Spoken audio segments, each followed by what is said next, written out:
Bueno, lo que vamos a tratar aquí en esta siguiente conferencia es acerca de un defensor para nuestro tiempo. Y esta ilustración nos hace pensar con las tablas de piedra y el dedo de Dios en el fondo.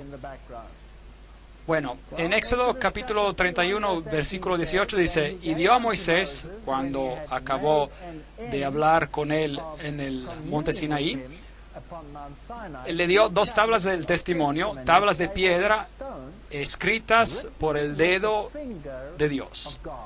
Entonces Dios escribió en tablas de piedra los 10 mandamientos y los escribió con su propio dedo. En Éxodo 32, verso 16 dice: las tablas eran obra de Dios y la escritura era escritura de Dios grabada sobre las tablas. De hecho, solo hay 3 veces en la Biblia cuando Dios escribe, y en esas 3 ocasiones escribió con su dedo. Esta vez, Éxodo 32, versículo 16, Dios escribió los 10 mandamientos sobre piedra con su dedo. Jesús escribió en la arena, ¿con qué? Con su dedo.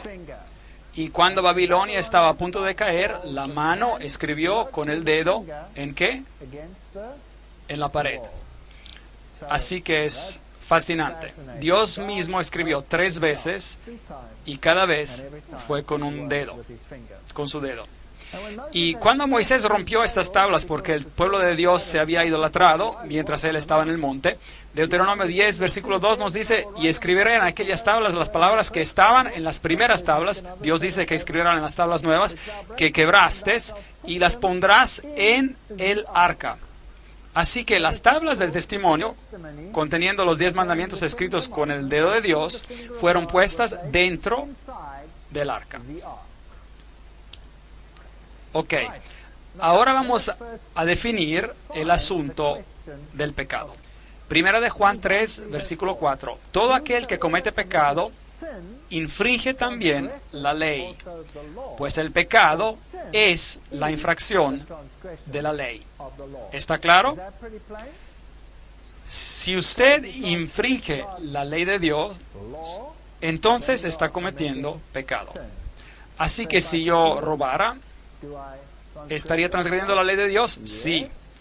Si hago cualquier cosa en contra de la ley de Dios, según la definición del Nuevo Testamento, entonces estoy pecando. Esto viene del Nuevo Testamento. A las personas les gusta decir, pero la ley era para el Antiguo Testamento. Pero la definición que acabamos de leer está en el Nuevo Testamento acerca de lo que constituye el pecado. Si vemos en un diccionario acerca de qué es la transgresión, es el hecho de actuar para transgredir, el acto de transgredir, el quebrantamiento o violación de cualquier ley. Entonces, si va a transgredir, debe haber una ley. Romanos capítulo 4, versículo 15 dice: donde no hay ley, tampoco hay transgresión. Fascinante. Entonces, Adán y Eva tuvieron una ley. Deberían haber tenido una ley, si no, no hubieran transgredido. Ahora, ¿puede la ley de Dios cambiar? ¿Qué piensa usted? Está escrita en piedra. ¿Acaso eso no les dice algo? Está escrita en piedra. Ahora, el hombre puede cambiar leyes, pero la ley de Dios no cambia. Allá en Sudáfrica, de donde yo vengo, tenían leyes muy extrañas en nuestro país. Algunas leyes raras, y han sido cambiadas. En el pasado hubo una ley, por ejemplo, que se llamaba el acta de inmoralidad, y si un hombre blanco estaba en compañía de una dama negra, o viceversa, entonces eso era un problema. Podían ir a la cárcel. Hoy esa ley está anulada y ya no es un problema. Entonces, ¿se dan cuenta? Usted puede remover la ley o para remover el problema, o si la ley permanece y si usted la quebranta, usted es un transgresor, ¿correcto? ¿Sí o no? Bien. Así que donde no hay ley, no hay transgresión. Romanos 6, 23 dice: porque la paga del pecado, la cual acabamos de definir en la Biblia, es la transgresión de la ley. Podemos leerlo. La paga de transgredir la ley de Dios es la muerte. De modo que ese es un asunto muy importante. Algunas personas dicen que no hay ley, que no podemos guardar la ley, pero la Biblia claramente nos enseña que si transgredimos la ley de Dios, entonces la paga del pecado será muerte. Ahora, el pecado nos separa de Dios. Leemos eso en Isaías 59, versículo 2. Por vuestras iniquidades, vuestros pecados, han hecho división entre vosotros y vuestro Dios. Eso es importante. A algunos les gusta tornar esa definición de arriba abajo. Prefiero mantener la definición así como está en la Biblia. El pecado es la transgresión de la ley, y si usted peca, esto causa una separación. Así que hemos sido separados de Dios a causa del pecado. Pero hay una manera de resolver este problema, y esta manera es Cristo. Romanos 6, versículo 23. Porque la paga del pecado es muerte, mas la dádiva de Dios es vida eterna en Cristo Jesús, nuestro Señor. Así que hay dos posibilidades. Adán y Eva pecaron, y la paga del pecado es muerte. Dos posibilidades. O eliminamos la ley, como en Sudáfrica, había una ley, y esa era una ley tonta, y entonces se anuló la ley. Ya no hay más ley, y si no hay más ley, entonces no hay más transgresión. ¿Tiene sentido esto? Así que si eliminamos la ley, eso arregla el problema. Entonces eres libre. Y todos los que estuvieron en la prisión por causa de actos de inmoralidad, según esa ley, se libraron. Ahí está. Ya no hay más ley. Entonces ya no hay más transgresión. Eres libre. ¿Hizo Cristo eso? ¿Puso a un lado la ley? ¿Sí o no? No. Vea lo que dice la ley. La ley dice, morirás. Pero Cristo pudo haber dicho, oh, hice una ley, pero esa es una ley muy dura para ustedes, así que quitamos esa ley. Pero Dios no cambia. Entonces aquí tenemos un callejón sin salida. La ley dice que tú seguramente morirás. Pero Cristo no trató este asunto livianamente. Si hubiera sido posible sacar la ley, entonces no hubiera sido necesario pagar la penalidad de la ley, ¿correcto? Bueno, correcto. Así que, en otras palabras, el hecho de que Cristo vino a morir significa que Él pagó la penalidad, ¿correcto? Entonces, ¿será que la ley todavía es vigente? ¿Sí o no? Absolutamente sí. Algunas personas dicen que la cruz anuló la ley. Me gustaría decirles que la cruz garantiza que la ley siga vigente. La cruz es la garantía de que la ley sigue vigente. ¿Por qué? Si hubiera sido posible de sacar la ley, Cristo no hubiera tenido que morir. ¿Es correcto? Muy bien. Pondré enemistad, recuerda el texto, entre ti y la mujer, entre tu simiente y la simiente suya. Esta te herirá en la cabeza y tú le herirás en el calcañal. Génesis 3:15. Esta es la enemidad entre el diablo y Cristo. Porque por gracia sois salvos por medio de la fe. Y esto no es de vosotros, pues es el don de Dios, no por obras, para que nadie se glorie. Efesios 2:8. Ahora, ¿confunden esos textos, sí o no? No, no confunden. ¿Puedo ser salvo guardando la ley? No. Porque soy salvo por medio de la gracia. Cristo pagó la penalidad por mí y murió por mí. Y por medio de la gracia soy salvo. Si acepto su don de salvación, soy salvo por la gracia. La ley no me puede salvar. La ley es solo algo escrito. La ley no es un medio para salvarme. La ley es solo un medio para decirme lo que es bueno y malo. ¿Tiene sentido esto? Bien. El pecado no se enseñoreará de vosotros, pues no estáis bajo la ley, sino bajo la gracia. ¿Qué pues? ¿Pecaremos porque no estamos bajo la ley, sino bajo la gracia? ¿Qué dice Pablo aquí? De ninguna manera. En otras palabras, lo que él está diciendo aquí es que la gracia me salva y las obras no me pueden salvar. Pero el pecado no puede señorear, controlar sobre mí. Entonces, ¿qué? Así que, ¿acaso ahora puedo pecar? ¿Sí o no? De ninguna manera. La gracia establece la ley. Así que de ninguna manera puedo pecar. La gracia establece la ley.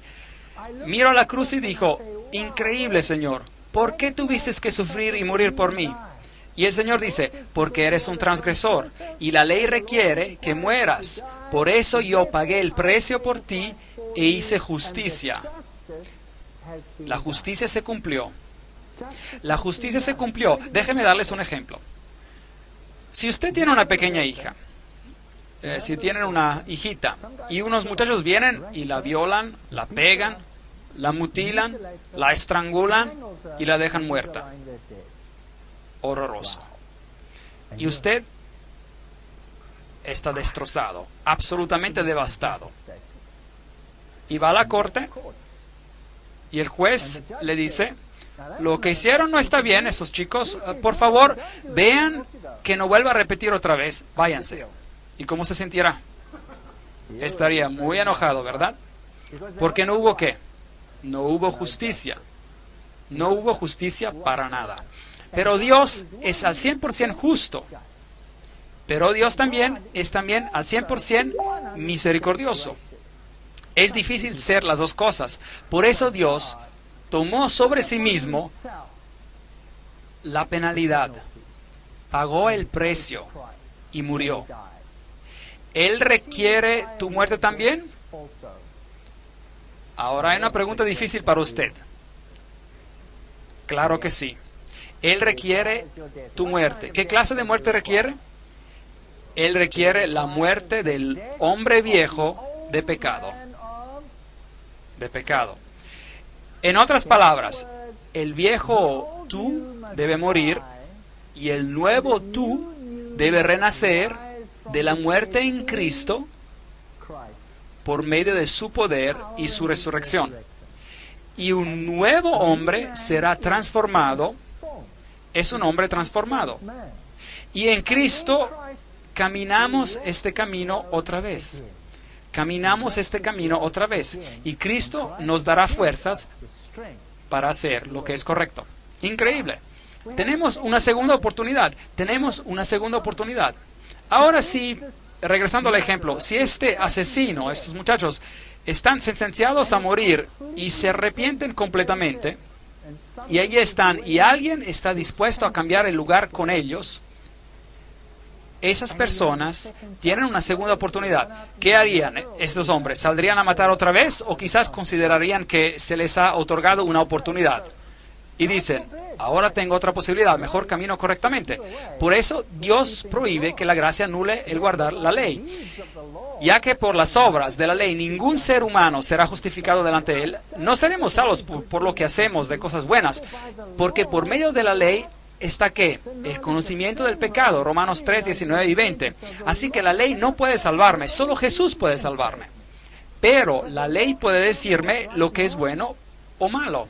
Entonces, si yo sé lo que es correcto y no lo hago, ¿qué es lo que dice el texto? Entonces, ¿será para mí qué? Pecado. Bueno, entonces la ley me dice lo que es el pecado. Romanos 3, versículo 31. Luego, por la fe invalidamos la ley. ¿Qué dice él? De ninguna manera, sino que confirmamos la ley. ¿Sabe? Es increíble cómo el pensamiento de Pablo se distorsiona sobre este punto en particular. Porque las personas creen que estamos bajo la gracia y la obediencia de la ley, eso es cosa judía. No. La Biblia enseña que estamos bajo la gracia y que las obras no nos pueden salvar. Podemos hacer todo lo justo, todo lo que queremos, pero si no aceptamos el regalo gratuito de la salvación que es en Cristo Jesús, no sirve a nada. Porque es solamente una persona que hay salvación, en Cristo Jesús. Pero la ley me enseña lo que es bueno y malo. Y cuando yo vengo en armonía con Cristo, entonces yo guardaré sus mandamientos. Jesús dice, si me amas, guardarás mis mandamientos. Romanos 3, versículo 31. De manera de que la ley es verdad y es santa, y el mandamiento es santo y justo y bueno. Romanos 7, versículo 12. Así que la Biblia claramente enseña que la cruz no sustituye la ley. sino que la establece. Establece la autoridad de la ley. Porque si hubiera sido posible sacar la ley, entonces Cristo no necesitaría haber venido a morir. Ahora pues no hay ninguna condenación para los que están en Cristo Jesús, los que no andan conforme a la carne, sino conforme al Espíritu. Romanos 8, versículo 1. ¿Al Espíritu le gusta el pecado? No. Al Espíritu no le gusta el pecado. Así que si usted está en Cristo y le dice al Señor, quiero hacer tu voluntad, muéstrame lo que es bueno y lo que es malo, y a caminar en lo bueno, caminar en lo bueno. El pecado rompió la relación, y Jehová, Dios, hizo al hombre y a su mujer, les hizo túnicas de pieles y los visitó. Génesis 3, versículo 21. Ellos habían perdido la vestimenta de justicia, y Dios en su misericordia les dijo, te cubriré otra vez. Y Él les dio la promesa del Mesías, que los cubre de justicia, de su justicia. Entonces, el primer símbolo de la muerte era un animal que moría. ¿Correcto? Sí. Un animal murió y se convirtió en el símbolo en que Cristo moriría por nosotros. Bueno, ahora miremos a otra ley, la cual es llamada la ley ceremonial, y esta incluía a todos los festivales, las reglas y regulaciones que Israel tenía que cumplir. Ahora, recuerde que los 10 mandamientos fueron escritos, ¿cómo? Leímos, por el dedo de Dios, y fueron escritos, ¿dónde? En piedra, y ¿dónde tenían que ser puestos? En el arca.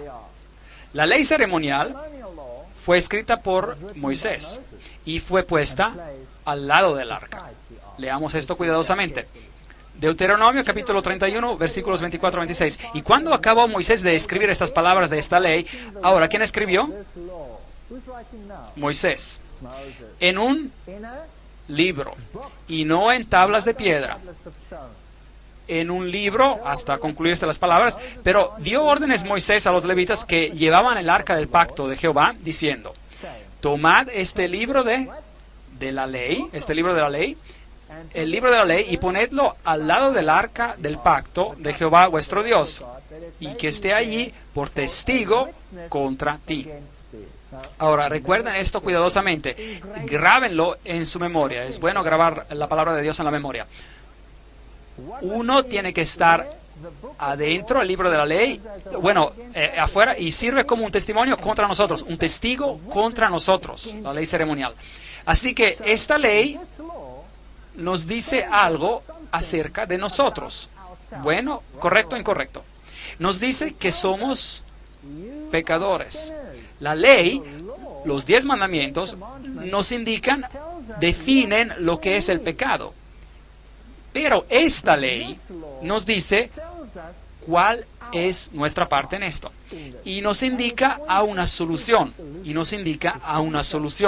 Hay 2 leyes distintas. Una estaba en las tablas de piedras puestas en el arca y escritas con el dedo de Dios, y la otra fue escrita en un pergamino, el libro de la ley puesto al lado del arca. Ahora, la ley moral está en la Biblia, los 10 mandamientos que en Santiago se llama la ley real. Es llamada la ley de libertad. No es la ley de esclavitud, la ley de libertad. Les diré algo. Si todo el mundo en este planeta guardaría los 10 mandamientos, todos seríamos libres, ¿correcto? Porque usted podría salir de la casa, entrar en su coche, sin tener que poner el seguro, ni siquiera tienen que prender el motor, solo pisa el acelerador y se va. No necesitaría una llave y no tendría que tener miedo a la noche, sin mirar a la izquierda o a la derecha o a nada o a nadie que vendría a pegarte en la cabeza. Usted sería libre si todos obedecieran la ley de Dios, ¿correcto? ¿Sí o no? Ok. Éxodo 31 dice, la escritura era escritura de Dios grabada sobre tablas. Deuteronomio nos dice que fue puesto dentro del arca. Primera de Juan 3, versículo 4 y al 8 y Romanos 4 dice que la ley existió antes del pecado. ¿No dijo acaso que donde no hay ley no hay transgresión? Y Adán y Eva transgredieron, entonces debe haber habido una ley, ¿cierto o no? Bueno, Romanos dice que el blanco de la ley es de revelar el pecado, porque por la ley es el conocimiento del pecado, Deuteronomio 5:22, y Salmos 19:7, y Romanos 7, y muchos otros textos dicen que la ley es completa, es perfecta, es santa, es justa y es buena. Es lo que dice acerca de la ley de Dios. Y Salmo 111, versículos 7 al 8, dicen que los mandamientos son afirmados eternamente para siempre. Miremos a la ley ceremonial. Es llamada la ley de los mandamientos que contenían las ordenanzas. Efesios 2, 15, Hebreos 9 y 10. Fue escrita por Moisés y fue puesta en el libro de la ley, Deuteronomio 31. Acabamos de leer esto. Fue puesta al lado del arca, no en el arca, Deuteronomio 31, 24, 26. Y fue dada después del pecado. Después del pecado. Gálatas 3, 19. La ley fue agregada por la transgresión. Así que la transgresión requiere una ley. Así que otra ley fue agregada por la transgresión. Por eso tenemos dos leyes. Una es la ley ceremonial y la otra es la ley moral. Y el propósito era para revelar el remedio para el pecado. Levítico 6, 1, 6 y 7 y Juan 7, 29 y Mateos 27, 51. Es una ley temporal y caducará. Se quitará. Ahora, debemos saber muy bien de qué ley estamos hablando y debemos entender los dos lados de la cuestión. Porque en la Biblia simplemente se usa la palabra ley por las dos. Y tienen que darse cuenta, según el contexto, si se está hablando de la ley moral o de la ley ceremonial. Difícil. Y uno se puede confundir bastante si no conoce la definición que acabamos de mencionar. Tiene que saberla exactamente. Así que es así como era. Había una ley moral que se encontraba adentro del arca y arriba del arca había una cobertura de oro llamada, en inglés, la cubierta de misericordia. Es una cosa maravillosa. Ya regresaremos a esto en un momento. Y luego el libro de la ley, escrito por Moisés, con todas las leyes ceremoniales, puesta al lado del arca. Ahora, hay 4 evangelios escritos en la Biblia. Son los evangelios de Mateo, Marco, Lucas y Juan. Y las personas se preguntan, ¿por qué se repiten las historias? ¿A qué sirve? Bueno, hay mucho. Porque cada uno de los evangelios es un poco diferente. Mateo habla acerca de Cristo el Rey. Marco habla de Cristo el Salvador. Y Lucas habla de Cristo el hombre. Y Juan habla acerca de Cristo el divino. Así que ahí tiene todos los aspectos de la divinidad. Ahora miremos a los 5 libros de Moisés y veamos. Vamos a ver. Génesis es el libro de los orígenes, la caída y la promesa de la redención. Así que Cristo está ahí también, explicado. Éxodo, Cristo nuestro santuario. Y estaremos tratando sobre este tema después. Increíble, hermoso. Levíticos, Cristo nuestro sacrificio, el Cordero de Dios que quita los pecados del mundo. ¿El Cordero representaba a quién? Representaba a Cristo. Así que Levíticos es Cristo como nuestro sacrificio. Números, el libro de Números, es Cristo como nuestra guía. Y Deuteronomio es Cristo como nuestra recompensa. Así que los 5 primeros libros de la Biblia nos dan un plan de salvación en forma de bosquejo. Nos hablan de la ley y la ley ceremonial nos hablan del remedio para el pecado. Y como el remedio está en una persona, todos estos asuntos tratan con un solo individuo. Y este es Cristo Jesús. Veamos si podemos encontrar esto. Génesis capítulo 26, versículo 5. Un texto fascinante.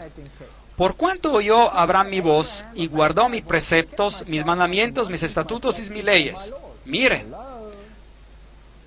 Hay personas que dicen que los mandamientos les pertenecen solo a los judíos.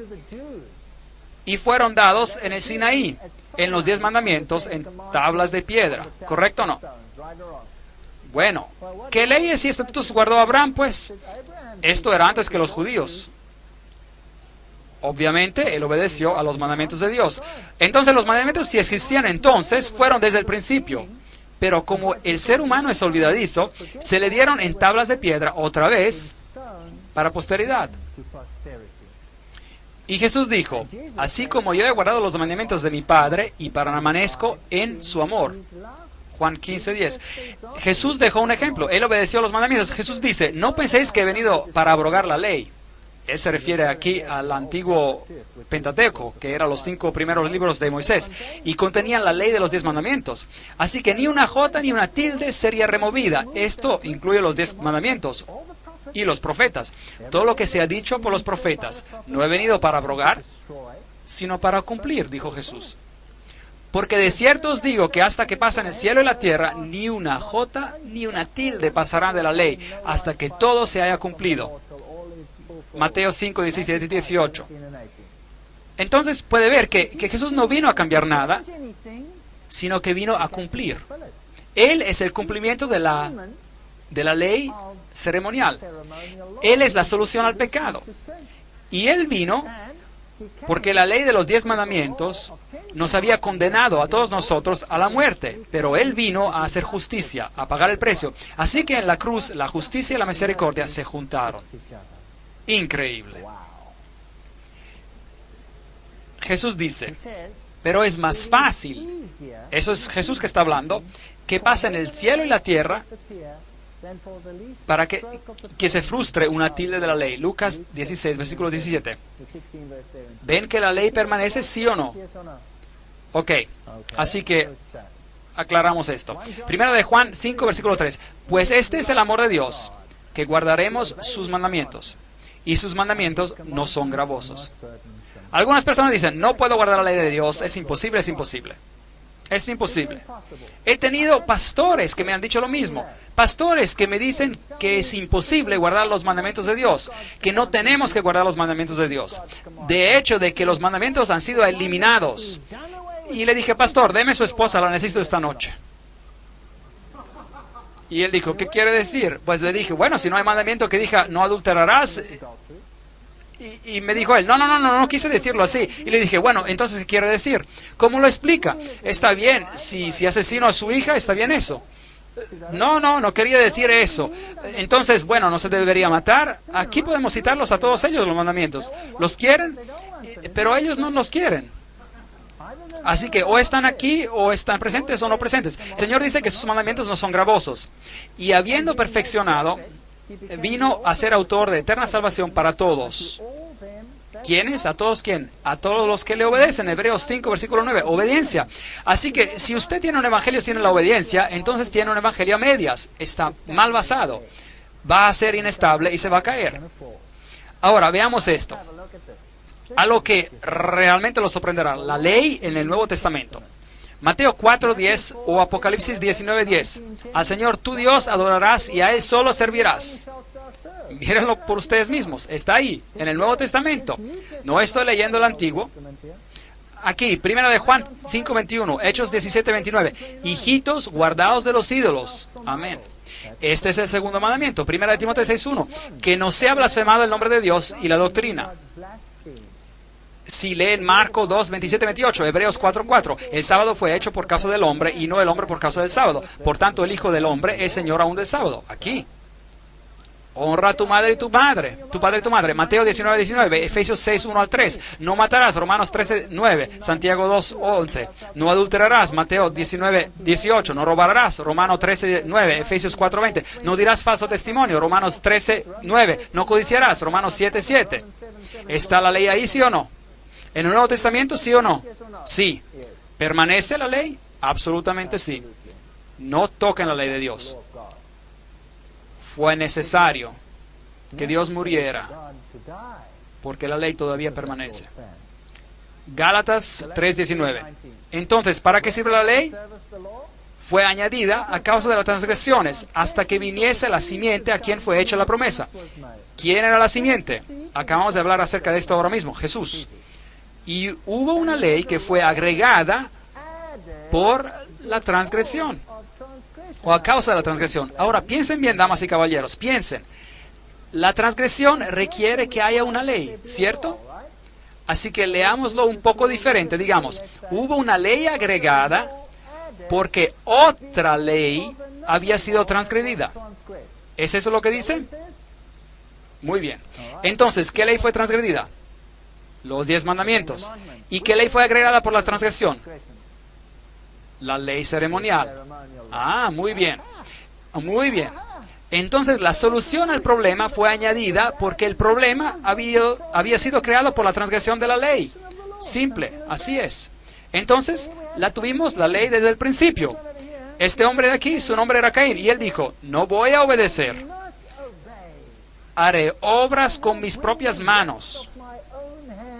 Hay muchas personas que dicen eso. ¿Sabía eso? Increíble. Y Abel dijo, el Señor dice, trae un cordero porque el cordero representa al Mesías que vendrá, que morirá en mi lugar y derramará su sangre. Y yo confío en los méritos de la sangre del cordero. ¿Fue salvado por la gracia o por obras? Por gracia. Entonces, ¿la gracia ya existía en el Antiguo Testamento, sí o no? Sí. Entonces, ¿cómo eran salvadas las personas en el Antiguo Testamento? ¿Guardando los mandamientos o por gracia? Por gracia. ¿Hay algo que ha cambiado? No. Y yo soy el Señor que no cambio, dice el Señor. Yo soy el Señor y no cambio. Veamos la ceremonia que tuvo que ser representada. Aquí está el santuario que tuvo que construirse de acuerdo a especificaciones precisas. Había una pared blanca de lino blanco alrededor. Había una entrada que se llamaba la puerta. Y cuando uno entraba allí había un altar de sacrificio. Y si avanzaba más, había una fuente de metal, que es una pila de agua. Y se entraba en el primer aposento, el primer tabernáculo, y había candelabros, y en el otro lado había una mesa de panes, y en el medio había un altar de incienso, y si entraba al segundo aposento, detrás de ese, habían los 10 mandamientos en el arca cubierta por 2 querubines. Eso es lo que había. Tomemos una mirada a este texto. Éxodo 25:8. Me erigirán un santuario y habitaré en medio de ellos. Era un símbolo de lo que Cristo iba a morar entre su pueblo. ¿Cómo se le advirtió a Moisés cuando iba a erigir el tabernáculo diciéndole, mira, haz todas las cosas conforme al modelo que se te ha mostrado en el monte? Hebreos 8, versículo 5. Todo de acuerdo al modelo, ni una jota, ni un poquito, no mueva nada, debe ser exacto. Dios es muy exacto.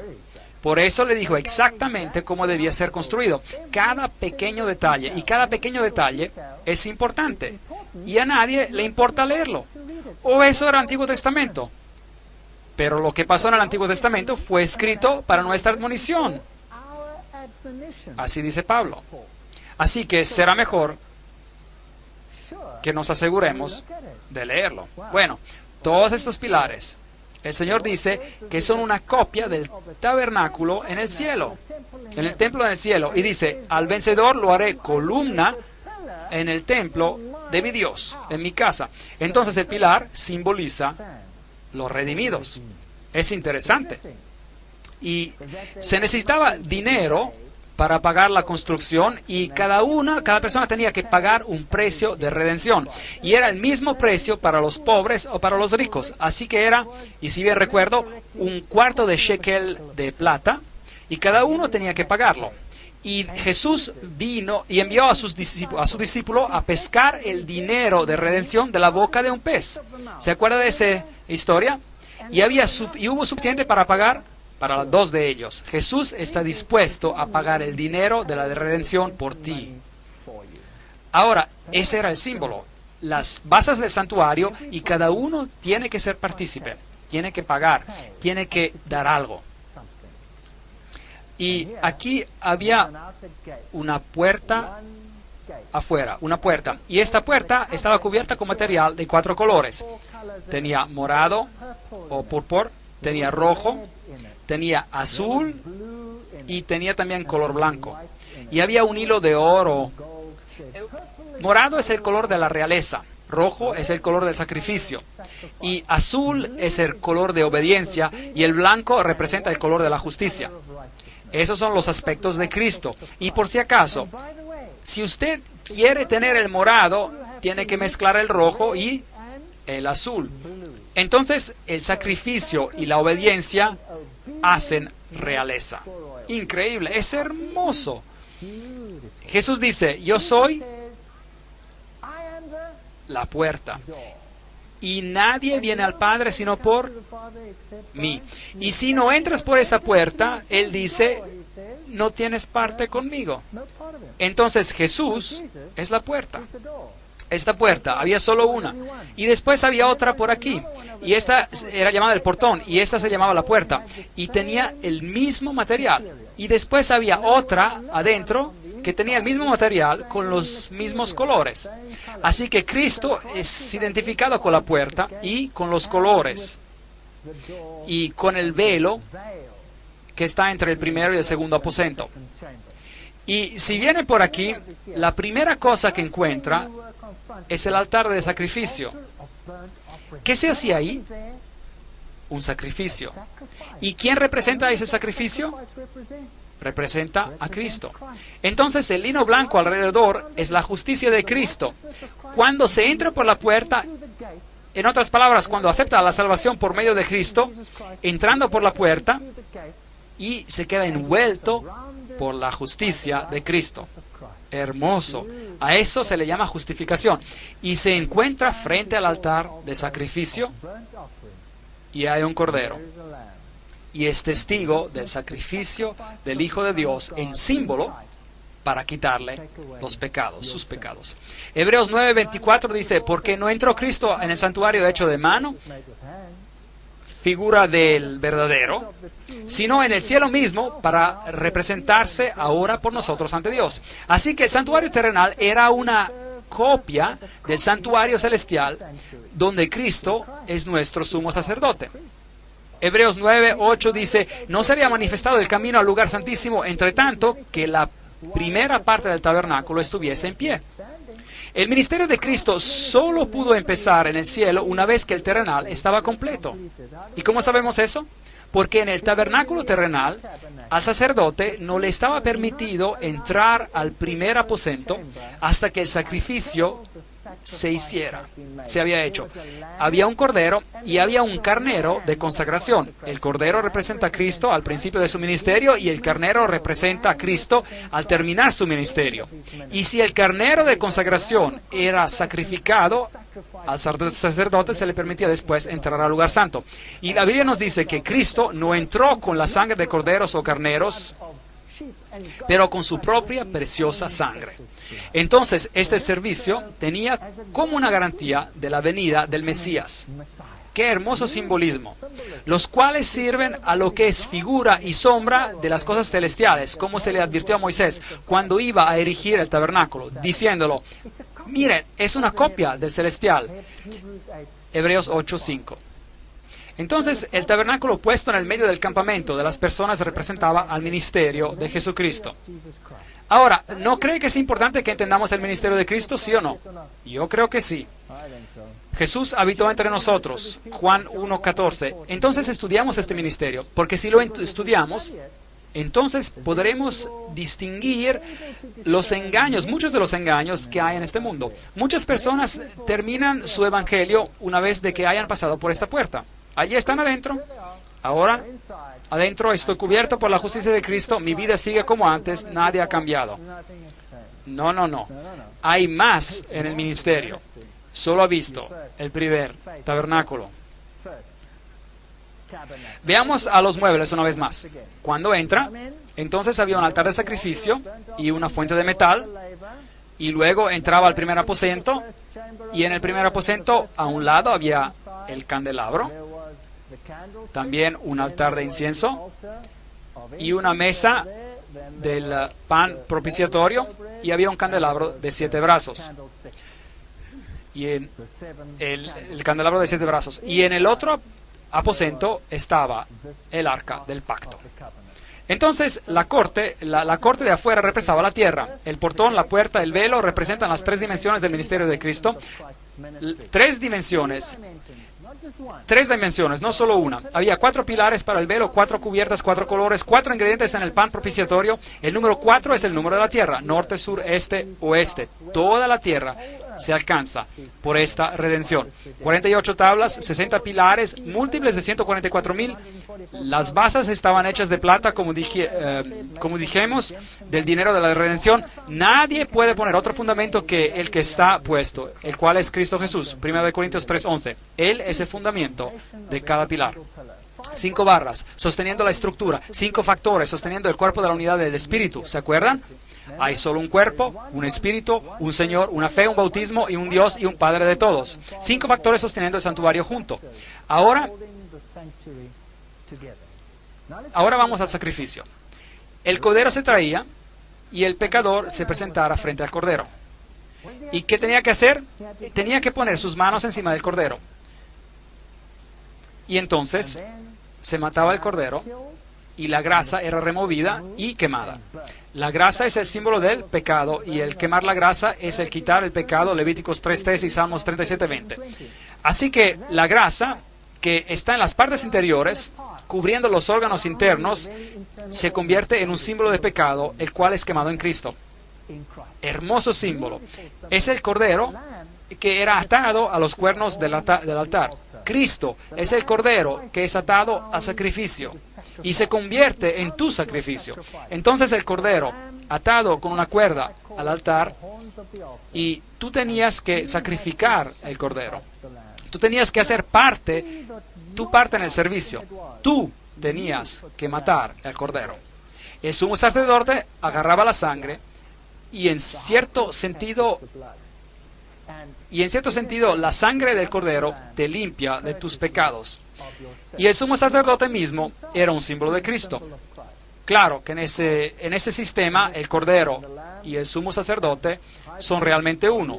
Pero claro, el cordero está muerto y después del proceso. Así que entonces el sumo sacerdote representa a Cristo, quien en un sentido es el Salvador resucitado. En Levíticos 4:27-31, si alguna persona peca involuntariamente cometiendo falta en contra de algunos de los mandamientos de Dios, presentará como ofrenda una cabra y pondrá su mano sobre su cabeza de la ofrenda de expiación y degollará en el lugar del holocausto. Somos responsables de la muerte de Cristo. El sacerdote hará expiación sobre él. Cristo hace una expiación por nosotros. Y el sacerdote es un símbolo y será perdonado. Ese es el plan. Cómo deshacerse del pecado. Entonces pone su mano sobre el cordero. Leamos lo que dice la enciclopedia judía acerca de esto. Dice: el poner las manos en la cabeza de la víctima es un rito ordinario por el cual se hacen la sustitución y la transferencia de los pecados. En cada sacrificio hay una idea de sustitución. La víctima toma el lugar del ser humano pecador. Tengo una pregunta para ustedes. ¿El Evangelio fue predicado a ellos, sí o no? No se les predicó así como se nos predica a nosotros, se les predicó en símbolos. Si hubieran estudiado la ceremonia, hubieran visto el ministerio de Cristo en ella. Pero empezaron a usar la ceremonia como un ritual. Y cuando algo es ritualizado, entonces pierde el verdadero significado, la esencia. Entonces, el sumo sacerdote, el cordero, la sangre, todo indica a Jesucristo, quien es el Cordero de Dios que quita los pecados del mundo. Juan 1, versículo 29. Helo aquí, mírenlo. Ahí está la tipología. Es fascinante. Cuando Abraham tuvo que sacrificar a Isaac y tenía que hacerlo en el monte Moria, y el monte Moria es el mismo monte donde después el templo fue construido, y el templo representaba el santuario del desierto, el ministerio de Cristo. Cuando excavaron la cantera en el monte Moria, Salomón hizo una cantera en el monte Moria y sacaron bloques de piedra. Y esto creó una valle entre dos colinas. Y una colina fue llamada Gólgota. Y es fascinante que el monte Moria era una colina, y que Jesucristo murió en el monte Moria. Increíble. Él murió en la misma montaña, simbolizando la muerte del Cordero. Mis pequeños hijos, yo les escribo estas cosas para que ustedes no pequen, pero si alguien peca, nosotros tenemos un abogado con el Padre, Jesucristo, el justo. Entonces, ¿Cristo ha muerto ahora? ¿Que ya murió o ha resucitado y es un abogado para nosotros? Entonces, ¿la obra de Cristo se acabó en la cruz o todavía está haciendo algo? Él todavía está haciendo algo. Oh, sí. El precio por el pecado ha sido pagado completamente. Pero el trabajo de Cristo no se ha terminado. Si no, ya hubiera acabado la cruz. Cristo es el abogado. Todavía podemos encontrar salvación en Él. Mas Él fue herido por nuestras rebeliones, molido por nuestros pecados, por darnos paz, y cayó sobre él el castigo, y por sus llagas fuimos nosotros curados. Isaías 53. Y si confesamos nuestros pecados, Él es fiel y justo para perdonar nuestros pecados. Así que debemos confesar, sí o no, absolutamente. Y Él puede limpiarnos de toda la maldad. ¿Sabía que hay predicadores que dicen que no hay nada más malvado que podamos hacer que hablar de la naturaleza pecadora del hombre? Tengo noticias para ustedes. Si no hablamos del pecado, entonces no necesitamos una solución. Podríamos seguir sin Cristo, ¿sí o no? Muy bien. Entonces, todos esos símbolos representan al sumo sacerdote. Ahora, aquí está la fuente de metal. La fuente de metal venía después del sacrificio. Muchos sistemas religiosos quieren aceptar la justicia de Cristo, vienen a la puerta, aceptan el sacrificio expiatorio de la cruz y luego dicen, muchas gracias, ahora soy salvo. Pero todavía falta lavarse, ¿sí o no? Lavarse representado por el renacimiento y cambio que debe ocurrir en el carácter. Algo tiene que pasar. Entonces la fuente de metal representa el lavamiento por agua. Allí está, y uno se lavaba en la fuente de metal. El sacerdote lo hacía como un símbolo. Pues el tabernáculo estaba dispuesto así. En la primera parte había el candelabro y la mesa y los panes de la propiciación.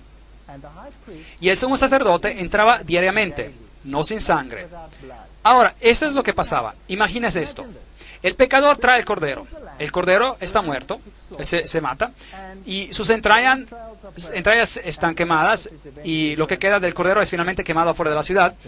Y esto simboliza que Cristo moriría afuera, y que Él sería matado y eliminado afuera de la ciudad. Luego, el sumo sacerdote cocinaría una pequeña porción ceremonial, y documentos nos dicen que era el tamaño de una arveja, y lo comería. Y simbólicamente, los pecados confesados sobre el cordero eran transferidos al sumo sacerdote. Y ahora él simbólicamente llevaba sus pecados como Cristo carga nuestros pecados. Ahora, el sumo sacerdote hacía el sacrificio por sí mismo, más todos los pecados confesados que él tomaba sobre sí mismo, y tomaba esa sangre y la llevaba al santuario diariamente y la ponía en los cuernos del altar. Así que en símbolo esos pecados eran removidos y puestos en el registro del santuario. Y mantenía la luz ardiendo. La luz representa a Jesucristo, la luz del mundo. Esta es una representación del arca de Tito, el emperador Tito, cuando él se llevó los muebles después de la destrucción de Jerusalén. Y se llevaron todas estas cosas. ¿Dónde están hoy? Pues uno se pregunta, no sabemos. Jesús dice en Juan 8, versículo 12, yo soy la luz del mundo, el que me sigue no andará en tinieblas, sino que tendrá la luz de la vida. El aceite que estaba en la lámpara es un símbolo del Espíritu Santo que difundiría la vida por medio del Espíritu Santo. El humo de incienso con las oraciones de los santos que subió de la mano del ángel a la presencia de Dios. Apocalipsis 4:8. Todo tenía que ver con Jesús. Entonces el sacerdote quemaba este incienso y esto representaba nuestras oraciones ascendiendo a Dios y siendo aceptadas por medio de Jesucristo. Y entonces había esta sangre que se transfería, transfiriendo el registro de los pecados al santuario. Yo soy el pan vivo que descendió del cielo. Si alguien come de este pan, vivirá para siempre. Y el pan que yo le daré es mi carne, la cual yo daré por la vida del mundo. Esa era la mesa del pan. Pan sin levadura, sin pecado. Ahora, en otras palabras, si usted entraba, estaba cubierto por la justicia de Cristo. Si aceptaba el sacrificio de Cristo, debía ser lavado y renacer. Y luego, ¿qué debía hacer? Ser partícipe de la luz por medio del Espíritu Santo. Jesús es la luz del mundo. Mi palabra, su palabra es que a mis pies, una lámpara a mis pies y una luz en mi camino. Y si usted no es partícipe del cuerpo de Cristo, si no hace a Cristo parte de usted no tiene parte en Él. Y usted tiene que hablar a Dios por medio de Cristo. Entonces Cristo se convierte en su amigo personal. Usted come, duerme, toma y camina con Él. A eso se le llama santificación. Y la Biblia dice que sin santificación no verá a Dios. Que no es suficiente de decir soy justificado, pero no quiero saber nada del resto. usted tiene que aceptar todo el conjunto o nada. De eso se trata. Entonces, la mesa del pan propiciatorio representa a Cristo para su pueblo. Hay 12 panes, 12 tribus de Israel, 12 apóstoles. Los números son significativos. Los ingredientes del incienso representan a toda la humanidad. Hebreos 9, versículo 3. Tras el segundo velo estaba la parte del tabernáculo llamada lugar santísimo. Ahora allí vamos al lugar santísimo. Ahora, hemos estado hablando bastante y quizás están humejando un poco ya la cabeza, así que muevan la cabeza un poco y despierten. ¿Están despiertos? Muy bien. Porque ahora vamos a hacer algo realmente interesante. Vamos a ver al segundo cuarto del santuario. Y me dicen que mi cabello está todo desarreglado, pero no importa. Bueno, vamos. El primer cuarto representa tu compromiso diario con Cristo, participando de la palabra, participando de la vida, viviendo una vida en Cristo. Pero también contiene el registro de todos nuestros pecados confesados. ¿Está claro para todos? Porque la sangre fue transferida a los cuernos del altar, ¿es cierto? Entonces contiene el registro de todos los pecados. Déjame decirte algunas buenas nuevas. Bendito eres tú si el registro de tus pecados es transferido y registrado en el santuario. Bendito eres tú. No son malas noticias, son buenas noticias, porque esos pecados que están registrados son personados ahí. ¿Sabían esto? Son perdonados. Todos los pecados que han confesado sobre el Cordero y han sido transferidos al sumo sacerdote y que han sido registrados en los cielos son sus pecados confesados. Así que un día, cuando el registro del cielo está para ser purificado y limpiado del pecado, abrirán los libros y dirán: aquí está el registro de los pecados míos, de Walter Fight. Y leerán una lista tan larga que se extenderá seguro 50,000 veces alrededor del globo. Espero. Y el diablo vendrá, y él será el acusador de los hermanos, ¿sí o no? Y él dirá: yo sé que hice que este hombre hiciera esto. Y miramos a los registros y dicen: sí, aquí está. Y dice: perdonado. ¿Algo más? No, pero un momento, él hizo esto también. Miremos. Aquí está, sí. Y dice: perdonado. Y si él puede mencionar un pecado que no está en la lista, ustedes tienen problemas. Así que entregue su lista al santuario, confiese y renuncie. Y estará usted seguro. El juicio es una buena noticia si tus pecados son registrados en el santuario. Ahora, un día en el cielo, tengo buenas noticias para ustedes. La redención de Cristo es tan completa que ustedes estarán frente a Dios no solo como pecadores perdonados, sino como individuos que son como si nunca hubiesen pecado. ¿Cuán lejos Dios removerá los pecados de ti? Tan lejos como el este al oeste. Esto es infinitamente lejos. No hay manera de que ellos regresen a ti. Usted estará enfrente a Dios como si nunca hubiera pecado. Tendrás un derecho perfecto al cielo en ese día, si tu registro de pecados está registrado aquí. Es la doctrina más hermosa del mundo. La doctrina más hermosa en el mundo. No hay nada que temer si has confesado tus pecados y renunciado a ellos. ¿Acuerdas de María Magdalena? ¿Se acuerdan de ella? Cuando fue acusada, Jesús le dijo: ni yo te condeno. Eso es cierto. Esa es la gracia. Eso se llama gracia.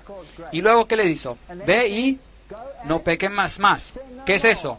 Poniéndola bajo la ley. Entonces, la gracia y la ley van juntos. Así que, ahora, el registro del pecado está ahí. Y ahora, una vez al año, el registro de los pecados era limpiado. Y por ese propósito, el sacerdote tenía que entrar al lugar santísimo. ¡Qué situación más seria! Tenía pequeñas campanas alrededor, granadas y campanas, granadas y campanas, granadas y campanas. Y las campanas sonaban. Y le ataban una cuerda a su pierna, una soga, porque si él entraba en la presencia de un Dios santo con pecado, moriría instantáneamente. Y lo sacarían afuera por debajo del velo, muerto. Es así de serio como era. Entonces era una situación muy seria. El sacerdote hacía una confesión completa de sus pecados personales y se aseguraba de que sus pecados fuesen todos expiados, y luego entraba a la presencia del Dios Santo. Entraba en la presencia del lugar santísimo, y ahora ahí había los 10 mandamientos, las tablas de piedras y los 2 ángeles, y la gloria, la Shekinah, que aparecería arriba de los 10 mandamientos, los cuales contienen la ley de Dios y que condenan al pecador a morir si es un transgresor.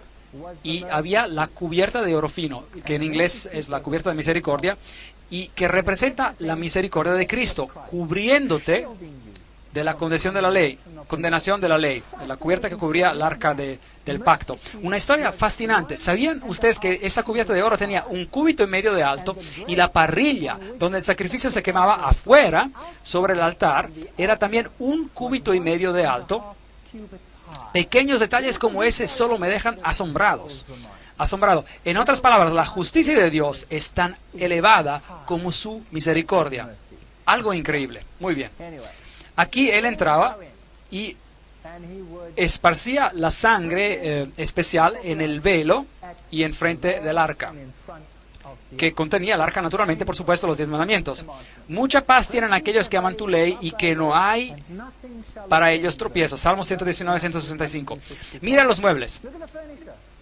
Había el altar de sacrificio, la fuente de metal, y luego a un lado la mesa del pan, y a un lado el candelabro, y luego el altar, el altar de incienso y el arca. Era en forma de una cruz y su sombra.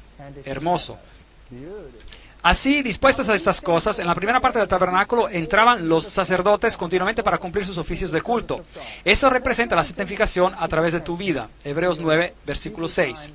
Por tanto, teniendo un gran sumo sacerdote que traspasó los cielos, Jesús, el Hijo de Dios, retengamos nuestra profesión. Hebreos 4, 14. Tenemos ese privilegio hoy. Tenemos un gran sumo sacerdote, quien está sentado a la derecha del trono de majestad, un ministro del santuario y del verdadero tabernáculo, el cual el Señor puso y no el hombre. Miren, ¿hay un tabernáculo que Dios hizo, sí o no? Bueno, las escrituras están ahí para amonestarnos y decirnos la verdad, o si no, no están. La Biblia dice que hay un santuario, así que yo creo que hay uno, porque es lo que la Biblia dice. Pero siendo Cristo el sumo sacerdote por su propia sangre, entró una vez para siempre en el lugar santísimo, habiendo obtenido eterna redención. Hebreos 9, 11 y 12. Cristo es el sumo sacerdote. El velo del templo fue rasgado de arriba a abajo. El sistema de sacrificios terrenal vino a su fin. La ley ceremonial se eliminó. ¿Por qué? Porque era cumplida en Cristo. Si ahora yo tomo un cordero y lo sacrifico hoy por mis pecados, ¿qué estoy diciendo? Le he dicho anteriormente. Estoy diciendo que el sacrificio de Jesús no fue suficientemente bueno. Ahora los judíos quieren construir un nuevo templo y restablecer el sistema de sacrificios, ¿sí o no? Quiero decirles que eso es blasfemia. Y sus pecados e iniquidades no serán más recordados. Pues donde hay remisión de estos, no hay más ofrenda por el pecado. Hebreos 10, 18. Así que, hermanos, tenemos libertad para entrar en el lugar santísimo por la sangre de Jesucristo, por el camino nuevo y vivo. Hebreos 10, 19 y 20. Tenemos un nuevo pacto con Cristo. Es el mismo que el antiguo, pero este ha sido cumplido en Cristo. Y ahora yo miro a Jesús. Y ya no tengo que mirar más a los corderos y a los carneros, miro a Jesús. Entonces el templo, en realidad, ya se ha eliminado y tendría que quedarse eliminado. ¿Tiempo para un nuevo templo? Es lo que ellos dicen, pero yo no lo creo así. Porque no entró Cristo en el santuario hecho por los hombres, figura del verdadero, sino en el cielo mismo, para presentarse ahora por nosotros antes de Dios. ¿Puede construir uno nuevo en la tierra si hay uno en el cielo? ¿Sí o no? No tiene mucho sentido para mí. Bueno, entonces miremos a este interesante servicio. Así también Cristo fue ofrecido una sola vez para llevar los pecados de muchos y aparecerá otra por segunda vez sin relación al pecado para salvar a los que lo esperan. Por eso puede también salvar perfectamente a los que por él se acercan a Dios. Todo lo que usaba el sumo sacerdote, todas sus ropas representaban a Cristo. La vestidura interior, la blanca, es la justicia de Cristo, la exterior, y después el éfod. Todos esos son símbolos, los colores, ligándolo a la puerta, a la entrada, al velo. Cada piedra, las 12 piedras, las 12 tribus de Israel, todo se refiere al tabernáculo. Hasta el techo del tabernáculo. El revestimiento exterior era de las pieles de tejón y representaba la humanidad de Cristo. Y luego tenemos colores que están asociados con la puerta. Entonces, simbolizada por la piel de tejón, Cristo veló su divinidad con humanidad, Cristo el Salvador. Pieles de carneros teñidas de rojo, es el sacrificio de Cristo. Cubiertas de pelos tejidos de machos cabríos, la justicia de Cristo. Y el interior, un revestimiento real, azul, escarlata y púrpura, Cristo el Rey digno, Cristo el Salvador exaltado. ¿No es fascinante? Increíble.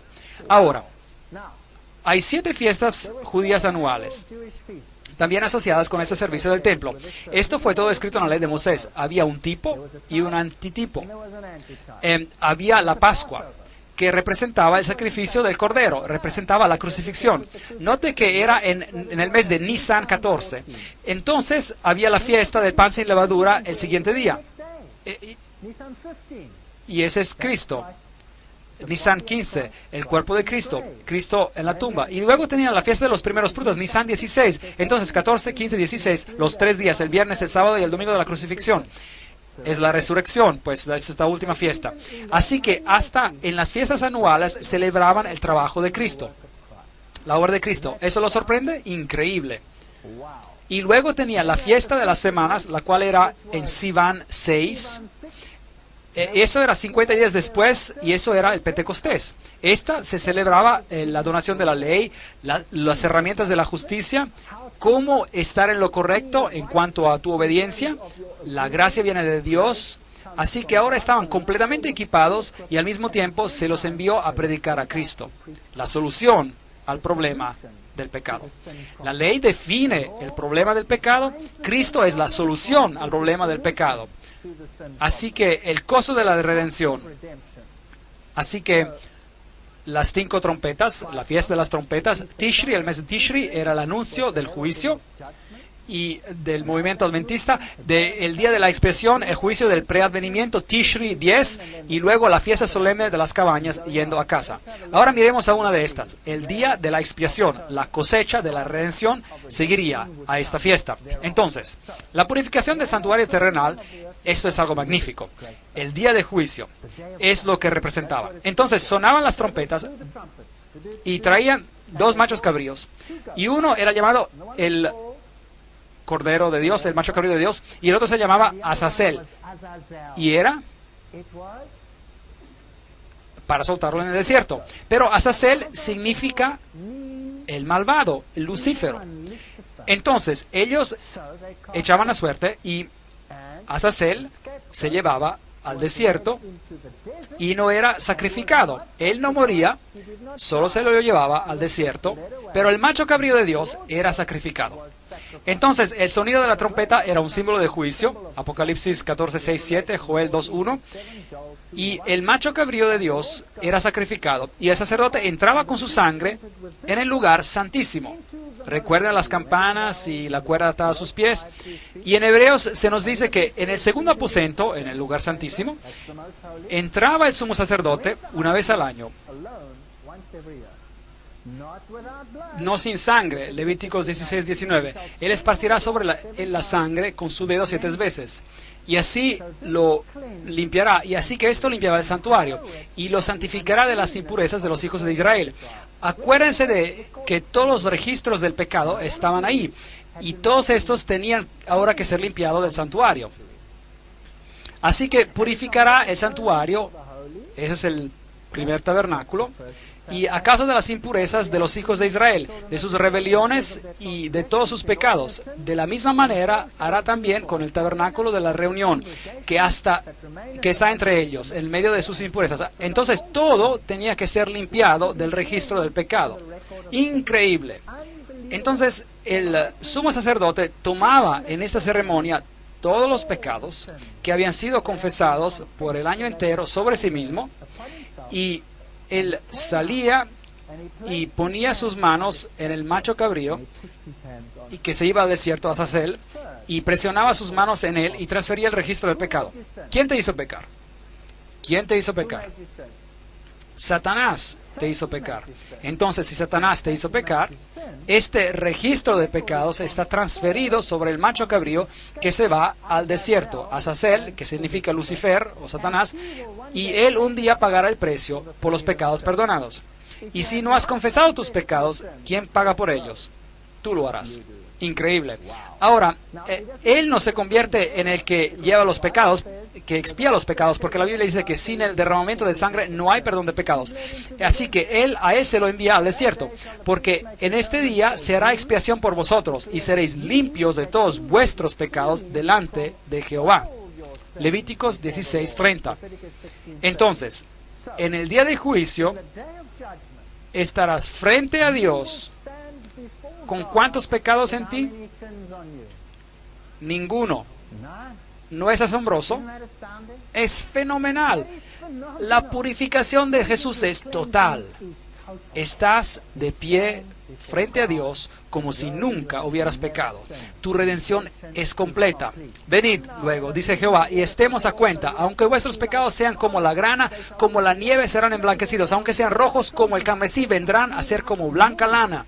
Si confesamos nuestros pecados, es muy importante, Él es fiel y justo para perdonar nuestros pecados y limpiarnos de ¿cuánta maldad? De toda maldad. Primero de Juan 1:9. Hay predicadores que predican lo opuesto de esto, quienes nos dicen que no hay cosas más dañinas que se pueda hacer de que predicar sobre la condición pecadora del hombre sin remedios. Tenemos que reconocer y confesar nuestros pecados si queremos compartir de la salvación. Entonces era un tiempo de una confesión final, un tiempo de purificación, un tiempo de juicio, y aquellos que no participaban eran cortados, eliminados de entre el pueblo. Ese es el mensaje del santuario, la purificación del santuario. Y él dijo, hasta 2300 tardes y mañanas, y luego el santuario será purificado. Daniel 8:14. Vendrá un tiempo cuando Cristo entrará al segundo aposento y empezará la purificación del santuario. Y trataremos de estos 2300 años de profecía en otra conferencia. En 2300 días, entonces el santuario será purificado. Entonces este juicio tomará lugar, dice la Biblia. Estuve mirando hasta que fueron puestos unos tronos y se sentó un anciano de días. El juez se sentó y los libros fueron abiertos. Daniel 7, 9 y 10. Venía como un hijo del hombre, vino hasta el anciano de días y lo hicieron acercarse delante de él. Por cuanto él ha establecido un día en cuanto él juzgará al mundo justicia. Hechos 17:31. Será mejor que tome nota del juicio porque está viniendo. 2 Corintios 5:10. Porque es necesario que, ¿quiénes?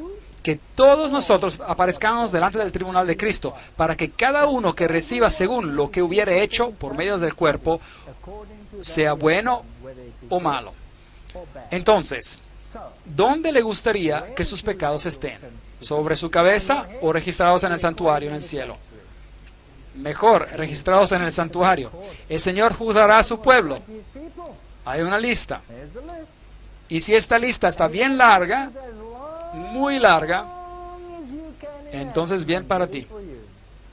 Pero si esta lista está demasiado corta, podrías estar en problemas. Así que examínense a sí mismos si están en el Señor. Vengo pronto, y mi galardón está conmigo para recompensar a cada uno según su obra. Apocalipsis 22:12. La venida del Señor revelará estas cosas. Yo creo que no tenemos nada que temer. Los 2300 días tienen un tiempo específico.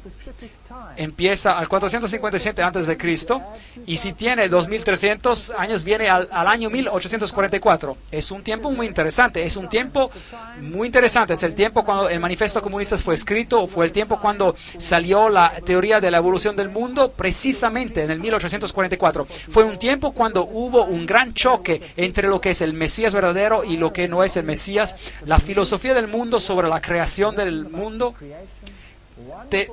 Tiempo maravilloso, temed a Dios y dadle gloria, porque la hora de su juicio ha llegado. ¿Cuál será el estándar del juicio? Preguntemos a la Biblia. Así hablad y así haced, como los que habéis de ser juzgados por la ley de libertad. La ley será el estándar de juicio. Santiago 2, versículo 12. Escuchemos la conclusión de todo este problema. Eclesiastes 12, 13 a 14. Temed a Dios y guarden sus mandamientos, porque esto es el todo del hombre. Pues Dios traerá toda obra a juicio, juntamente con toda cosa oculta, sea buena o sea mala. ¿Se escucha mucho de este tema en el mundo hoy? No. Si me amas, dice Jesús, guarda mis mandamientos. Juan 14:15. Amados, si nuestro corazón no nos reprende, confianza tenemos en Dios, y cualquier cosa que pidamos la recibiremos de Él, porque guardamos sus mandamientos y hacemos las cosas que son agradables delante de Él. Primera de Juan 3:21-22. Es tan simple como suena. Pide perdón, Dios te pondrá bajo gracia, y tu registro de pecados será registrado en el santuario. Ve y no peque más, come del pan de vida, bebe el agua viviente, Jesucristo, toma la luz del mundo, vive, come y bebe de tu religión. No hay nada bueno en tener una religión a medias. Y luego, cuando Cristo vuelva, serás limpiado de todas tus injusticias. Todo, nada de esto se quedará en tu cabeza, ni una mancha. Y la justicia de Cristo te cubrirá otra vez. Si confesamos nuestros pecados, Él es fiel y justo para perdonar nuestros pecados y de limpiarnos de toda iniquidad. Primera de Juan 1, versículo 9. Así que arrepentíos y convertíos para que sean borrados vuestros pecados. Ese es un evangelio que ya no escuchamos. Pero esto es verdad, damas y caballeros. Esta es la verdad. Creer en el Señor Jesucristo y serás salvo. Pero tener una fe sin obras, sin hacer algo, es inútil. Y el que sea injusto todavía. Y el que es inmundo, sea inmundo todavía. Y el que es justo, practique la justicia todavía. Y el que es santo, santifíquese todavía. Apocalipsis 22:11. Muy pronto este decreto saldrá y el tiempo de prueba terminará. Y si estás en el lado de los inmundos, será muy tarde. Quedarás inmundo. Si estás en el lado de los justos, bien. El Señor vendrá muy pronto. El Señor no retarda su promesa, según algunos la tienen por tardanza, sino que es paciente para con nosotros, no queriendo que ninguno perezca, sino que todos procedan al arrepentimiento. A veces me pregunto, cuando veo al mundo, Señor, ¿por qué todavía no has venido? Algunas personas dicen que el Señor va a tener que disculparse con Sodoma y Gomorra si no viene pronto, porque las cosas están mal. Pero conozco el carácter de mi Dios, y Él es paciente.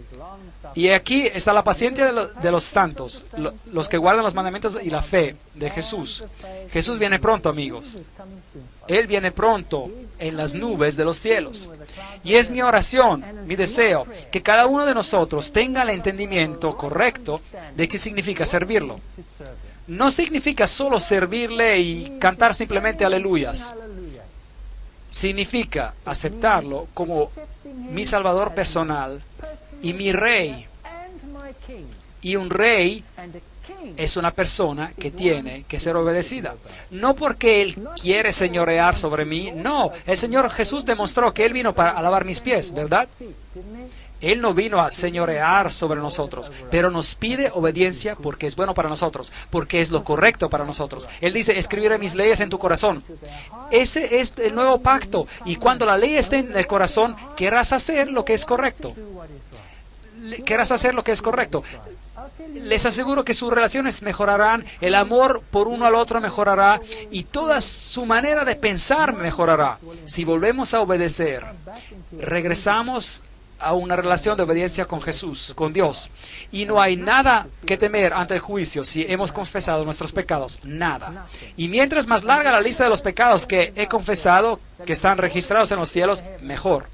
Porque eso significa que todos los pecados están ahí. Y olvídate de ellos y renúncialos. Y esa es mi oración para ti. Mañana empezaremos a mirar al otro lado de la moneda. Por ahora he tratado de hacer lo posible para mostrarles los criterios de la Biblia acerca de la salvación y de la relación con Cristo, lo que ellos implican. Mañana veremos a la falsedad. Identificaremos el anticristo por nombre. Y sé que quizás algunos de ustedes se queden lastimados, ofendidos, pero si se molestan conmigo, enójense conmigo, pero no con la palabra. Pueden arrojarme un tomate, pero sigan regresando y aliméntense más de la palabra. Y a ver si podemos ver todo esto juntos. Gracias por venir.